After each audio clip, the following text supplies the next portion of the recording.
Hey everyone, and welcome back to another cryptocurrency video. In today's video we will be looking at the Bitcoin transaction fees historical chart and why it pays relevance to the Bitcoin price. If you like this type of content, make sure you hit that like button, make sure you hit that subscribe button as it means a lot to me. And if you are a fan of cryptocurrency, I have a cryptocurrency shop where you can shop cryptocurrency products. I'll leave a link in the description down below so you can get a nice discount off your next purchase.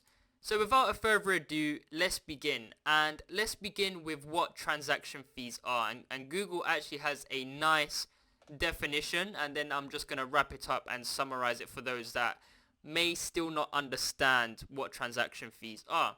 So Google states, a Bitcoin transaction fee is what a user pays to miners to get their transaction included in the blockchain. The more a user pays, the higher the chance their transaction will be picked up immediately, as there is only a limited amount of space in each block.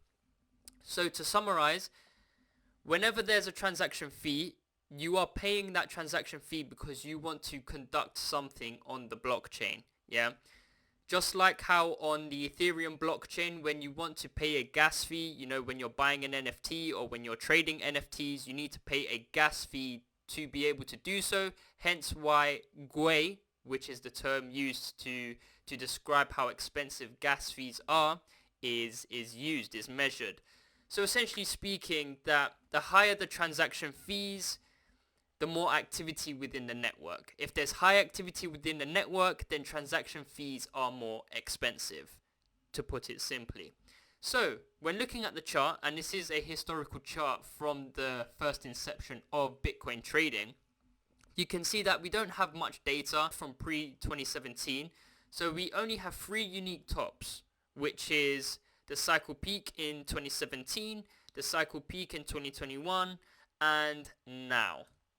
Yeah, where we've had two peaks recently in the last 6 months or so. I just wanna dive into the transaction fee chart because it does have some relevance with regards to the Bitcoin peaks in past history. If we just go through them one by one, we can see that the peak in 2017, which occurred on the 21st of December 2017, that corresponds to Bitcoin's all-time high in 2017, which was this moment right here.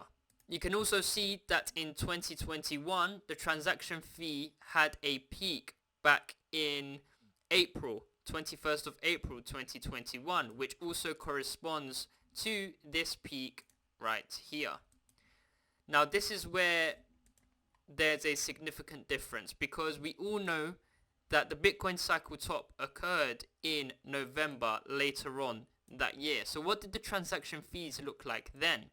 Well, that is the main question, because if we take a look, the transaction fees during that time at the back end of 2021 looked like this.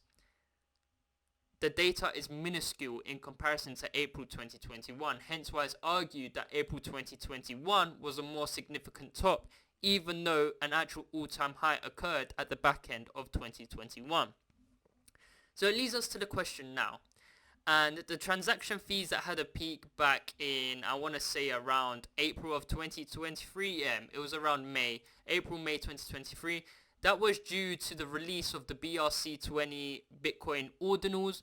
So due to the DeFi implementation on Bitcoin, that essentially caused a surge in the Bitcoin ordinals. Hence why individuals at the time believed that there was some sort of micro local top in the meantime, which they were correct also, because there was a top in April around here at this point right here, and Bitcoin did go into a downtrend. But obviously speaking, now that we are in March of 2023, we can now see again that there has been a spike of transaction fees, and this has occurred in December of 2023 right here. So where was the price of Bitcoin in December? In December of 2023, Bitcoin was right here. So again, transaction fees peaked in December of 2023, yet the Bitcoin price has essentially gone higher, has put in a new all-time high just this month in March of 2024. So what does that mean? I keep doing that, by the way. I keep clicking into the other tab by accident. Let me just close that now. So what does that mean? Because we can clearly see that transaction fees have essentially decreased drastically. Just like they did in 2021, even though Bitcoin put in a new all-time high, transaction fees subsidized dramatically.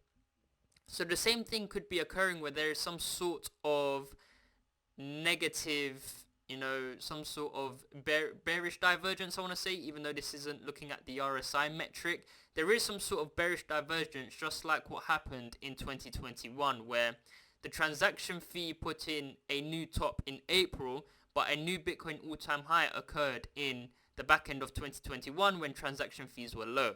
Just like in today's day and age, where the transaction fees peaked in December, yet Bitcoin USD has put in a new all-time high in March of 2024, yet the transaction fees are again subsidized majorly. So what does that mean? What does that exactly mean? What can we predict for the Bitcoin price going forward?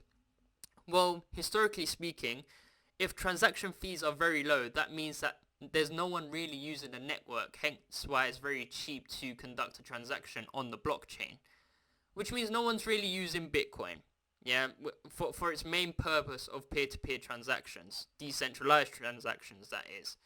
But that does beg the question, are people using Bitcoin to its full capacity, or are people just buying Bitcoin as an investment and just holding Bitcoin instead of actually utilizing it?